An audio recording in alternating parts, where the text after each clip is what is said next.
Hello అందరికీ. Pro kabaddi league 11వ సీజన్లో మన Telugu Titans team play offs కి వెళ్ళలేదు అన్న విషయం మనందరికీ తెలిసిందే. ఇదే విషయం మనందరికీ చాలా బాధ కలిగించింది.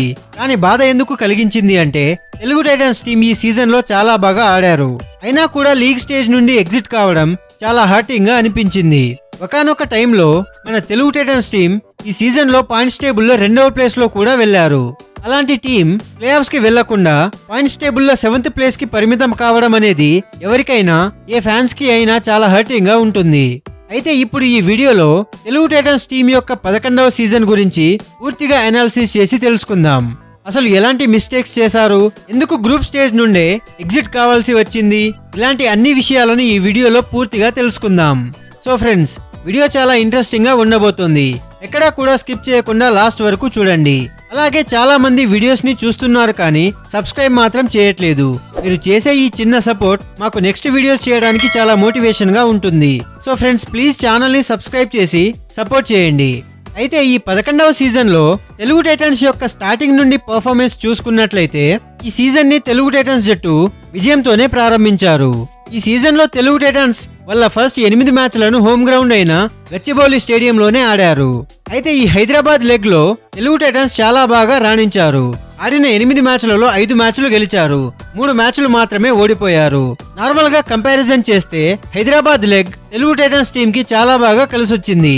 ఇక నోయిడా వేదికగా చూసుకున్నట్లయితే తెలుగు టైటన్స్ టీం ఈ నోయిడా వేదికగా మొత్తం 7 మ్యాచ్లు ఆడారు. అందులో 4 విజయాలు సాధించారు, కేవలం 3 మ్యాచ్లు మాత్రమే ఓడిపోయారు. ఈ నోయిడా ప్లేస్ కూడా తెలుగు టైటన్స్ టీం కి చాలా బాగా కలిసొచ్చింది. మన తెలుగు టైటన్స్ టీం ఈ నోయిడాలో ఉన్నప్పుడు పాయింట్స్ టేబుల్లో దాదాపుగా 2వ ప్లేస్ దాకా వెళ్లారు. అలాంటి టీం ప్లే ఆఫ్స్ కి వెళ్ళలేదు అంటే నమ్మశక్యంగా లేదు. ఇక చివరిగా లాస్ట్ లెగ్ వచ్చేసి పూణే. ఇదే మన తెలుగు టైటన్స్ టీం కి చాలా ఎదురు దెబ్బగా మారింది. ఈ ప్లేస్ లో తెలుగు టైటన్స్ టీం మొత్తంగా 7 మ్యాచ్లు ఆడితే అందులో కేవలం 3 మ్యాచ్ల్లోనే గెలిచారు, 4 మ్యాచ్లలో ఓడిపోయారు. ఇది తెలుగు టైటన్స్ టీం కి ఎంత మాత్రం కలిసి రాలేదు. ఒకవేళ ఈ వేదికలో టైటన్స్ ఇంకో మ్యాచ్ గెలిచి ఉంటే సిచ్యువేషన్ వేరేలా ఉండేదేమో అని నా ఫీలింగ్. ఇలా మొత్తంగా ఈ సీజన్ లో తెలుగు టైటన్స్ టీం 22 మ్యాచ్లు ఆడింది. అందులో 12 విజయాలు 10 ఓటములతో 7వ స్థానంలో నిలిచింది. దానితో గ్రూప్ స్టేజ్ నుండే ఎగ్జిట్ కావాల్సి వచ్చింది. ఈ సీజన్ లో తెలుగు టైటన్స్ టీం చాలా సవాళ్లను, చాలా వడిదుడుగులను ఎదుర్కొంది. అందులో మెయిన్ రీజన్ వచ్చేసి పవన్ షరావత్ ఇంజురీ. పవన్ షరావత్ ఇంజురీ కావడం తెలుగు టైటన్స్ కి పెద్ద ఎదురు దెబ్బలా మారింది. అతను ఇంజురీ కారణంగా దాదాపు హాఫ్ ఆఫ్ ది టోర్నమెంట్ లో ఆడలేకపోయాడు. దానితో టీంలో బెస్ట్ రైడర్ లేకుండా పోయింది. ఒకవేళ పవన్ ఇంజురీ అవ్వకుండా మొత్తం టోర్నమెంట్ ఆడి ఉంటే మన సిచ్యువేషన్ ఇంకోలా ఉండేదేమో. అయితే as a Telugu Titans fans గా మనం కొంచెం గర్వపడాలి. ఎందుకంటే మన తెలుగు టైటన్స్ టీం యొక్క లాస్ట్ 3 సీజన్ల ప్రదర్శనలు చూస్తే చాలా దారుణంగా, చాలా పేలవంగా ఆడారు. గత 3 సీజన్లలో మన టీం యొక్క ప్లేస్ వచ్చేసి పాయింట్స్ టేబుల్లో లాస్ట్ నుండి ఫస్ట్ గా ఉండేది. ఎవరు కూడా చక్కగా ఆడేవారు కాదు. అసలు మ్యాచ్లు చూడాలి అన్న మూడు, ఉత్సాహం కూడా పోయేది వాళ్ళ ఆట చూశాక. కానీ ఈ సీజన్ లో తెలుగు టైటన్స్ టీం యొక్క పర్ఫార్మెన్స్ లో మనమైతే ఒక రిడెంప్షన్ అయితే చూసాం. ఎంత చక్కగా ఆడారో మాటల్లో చెప్పలేం. సరే, ప్లే ఆఫ్స్ కి వెళ్ళలేదు కానీ ఆట మాత్రం బాగా ఆడారు. ఈ సీజన్ లో తెలుగు టైటన్స్ టీం యొక్క మేనేజ్మెంట్ చాలా బాగా మంచి నిర్ణయాలు తీసుకున్నారు. కోచింగ్ లో కిషన్ కుమార్ హూడా గారిని తీసుకోవడం ఒక బెస్ట్ డెసిజన్ గా చెప్పాలి. ఎందుకంటే ఆయన ప్లేయర్స్ యొక్క ఆక్షన్ నుండి ఇటు సీజన్ మొత్తం కోచింగ్ చాలా బాగా చేశారు.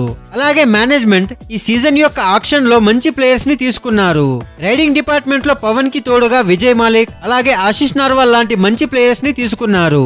ఈ ముగ్గురు ప్లేయర్సే ఈ సీజన్ లో తెలుగు టైటన్స్ యొక్క విజయాలలో కీలక పాత్ర పోషించారు. అయితే మన తెలుగు టైటన్స్ టీం కి ఈ సీజన్ లో డిసప్పాయింట్ అయ్యే విషయం ఏదైనా ఉంది అంటే అది ఖచ్చితంగా మన తెలుగు టైటన్స్ టీం యొక్క డిఫెన్స్. మెయిన్ గా పూణేలో జరిగిన దాదాపు అన్ని మ్యాచ్లలో మన డిఫెండర్లు చాలా దారుణంగా, చాలా పేలవంగా రాణించారు. డైరెక్ట్ గా చెప్పాలి అంటే చాలా చెత్తగా ఆడారు అని చెప్పవచ్చు. డిఫెన్స్ లోపం వల్లనే మనం ప్లే ఆఫ్స్ కి రీచ్ అవ్వలేకపోయామంటే అతిశయోక్తి కాదు. మన డిఫెండర్లు ఈ సీజన్ లో ఫస్ట్ హైదరాబాద్ లో, అలాగే నోయిడాలో చాలా బాగా రాణించారు. సడన్ గా ఏమైందో ఏమో పూణేకి వెళ్ళగానే అసలు ట్యాకిల్ చేయడం రాదు, మేము పట్టము, మమ్మల్ని అవుట్ చేయండి అనే విధంగా చాలా ఘోరంగా ఆడారు. ఒకానొక సిచ్యువేషన్ లో ట్యాకిల్ ఇనిషియేట్ చేయడానికి కూడా చాలా భయపడ్డారు. ఇలా ఆడితే ఎలా గెలుస్తాం మీరే చెప్పండి. ఒకటి మాత్రం నిజం, కబడ్డీలో మ్యాచెస్ గెలవాలి అంటే మంచి రైడర్లు ఉంటే గెలుస్తామేమో కానీ టోర్నమెంట్ లో గెలవాలి అంటే మాత్రం పక్కాగా స్ట్రాంగ్ డిఫెన్స్ డిపార్ట్మెంట్ ఉండాలి. అప్పుడే టైటిల్ గెలవగలరు. అయితే మన తెలుగు టైటన్స్ మేనేజ్మెంట్ కి ఇది పెద్ద సమస్యగా మారవచ్చు. నెక్స్ట్ సీజన్ లోకి వెళ్లే ముందు డిఫెన్స్ విభాగాన్ని బలపరిస్తే మాత్రం మన తెలుగు టైటన్స్ టీమ్ కి నెక్స్ట్ సీజన్ లో తిరుగుండదు. సో గైస్, ఈ సీజన్ లో మన తెలుగు టైటన్స్ టీం చాలా మంచి కంబ్యాక్ చేశారు. బ్యాడ్ లక్ వల్ల ప్లే ఆఫ్స్ కి వెళ్ళలేకపోయాం, కానీ ఇది ఒక ఆరంభం లాగా భావించాలి. వచ్చే సీజన్ లో ఇంకా బాగా రాణించాలి. ఈ సీజన్ లో చేసిన తప్పులన్నిటినీ సరిచేసుకుని వచ్చే సీజన్ లో రెట్టింపు ఉత్సాహంతో బాగా రాణించి కప్ కొట్టాలని ఆశిద్దాం. అలాగే మన తెలుగు టైటన్స్ మేనేజ్మెంట్ కూడా ఈ సీజన్ లో ఎలాంటి తప్పులు చేశామో వాటిని సరి చేసుకోవాలి. మనం డిఫెన్స్ లో వీక్ గా ఉన్నాం. సో నెక్స్ట్ ప్లేయర్స్ ఆక్షన్ లో మంచి డిఫెండర్లని టార్గెట్ చేసి స్ట్రాంగ్ టీమ్ ని బిల్డ్ చేయాలని కోరుకుందాం. సో గైస్, ఇది మన తెలుగు టైటన్స్ టీం యొక్క PKL 11వ సీజన్ యొక్క ఫుల్ అనాలిసిస్ రివ్యూ. మీకు ఈ వీడియో ఎలా అనిపించిందో కింద కమెంట్ బాక్స్ లో మీ అభిప్రాయాలను చెప్పండి. అలాగే మన తెలుగు టైటన్స్ టీమ్ లో మీ ఫేవరెట్ ప్లేయర్ ఎవరో చెప్పండి.